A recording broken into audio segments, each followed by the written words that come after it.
তুমি যদি প্ৰেমৰ সম্পৰ্ক এটাত আছা তেতিয়াহ'লে নিজৰ ভালপোৱাজনৰ লগত কেতিয়াবা হয়তো কাজিয়া কৰি পাইছা। কাজিয়া কৰাটো বেয়া কথা, কিন্তু আজি মই এই ভিডিঅ'টোত ক'ম কাজিয়া কৰাৰ কিছু বেনিফিট। কাৰণ মই ভাবোঁ কাজিয়া কৰাটো ইমান বেয়াও নহয়। সম্পৰ্ক এটাত মাজে মাজে কাজিয়া লাগিবও লাগে, কিয় এই ভিডিঅ'টো শেষলৈকে চালে নিশ্চয় বুজিব পাৰিবা। কিন্তু প্ৰথমতে কৈ ল'ব বিচাৰোঁ কাজিয়া কৰাটো তেতিয়ালৈহে ভাল যেতিয়ালৈ কাজিয়াৰ মাজতো ইজনে সিজনক ডিছৰেচপেক্ট নকৰা বা ইজনে সিজনক ইনচাল্ট নকৰা অথবা ইজনে সিজনক ইম'চনেলি হাৰ্ম নকৰা।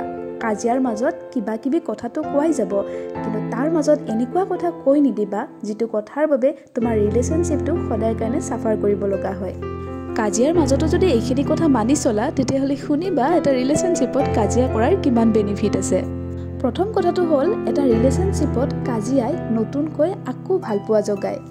কাৰণ কাজিয়াৰ মাজতে কেতিয়াবা ইজনে সিজনক এৰি দিয়াৰ কথা কোৱা যায়, আৰু যেতিয়া কাজিয়াৰ খাম পৰে তেতিয়া ফিল হয় যে ইজনে সিজনক এৰি আচলতে আমি থাকিব নোৱাৰোঁ, আৰু এই ফিলিংছটোৱে ভালপোৱাটোত আকৌ নতুনকৈ উমাল জগায়।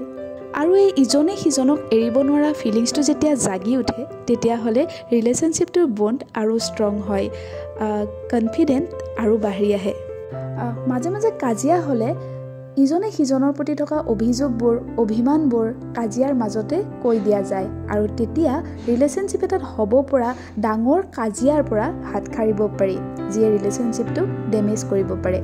যেতিয়া দুগৰাকী পাৰ্টনাৰৰ মাজত ডিছএগ্ৰিমেণ্ট হয়, কথাৰ কটাকটি হয়, তেতিয়া ইজনে সিজনক বেয়া পোৱা যায়, আৰু কাজিয়াই এই বেয়া পোৱাবোৰ ভিতৰত ৰখাৰ বিপৰীতে ওলাই অহাত হেল্প কৰে।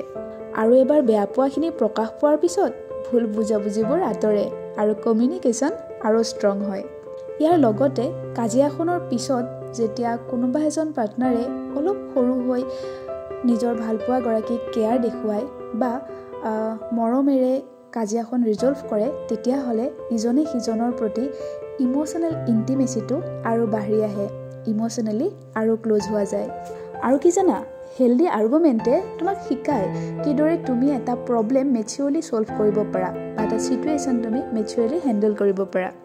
কাৰণ লাইফতো ডিছএগ্ৰিমেণ্ট হ'বই, আৰু ডিছএগ্ৰিমেণ্ট হ'লে তাত কাজিয়াও হ'ব।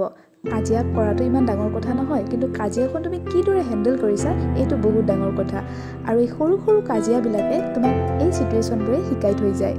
গতিকে ৰিলেশ্যনশ্বিপ এটাত সৰু সৰুকৈ মাজে মাজে কাজিয়া কৰি থকাটো একো বেয়া কথা নহয়।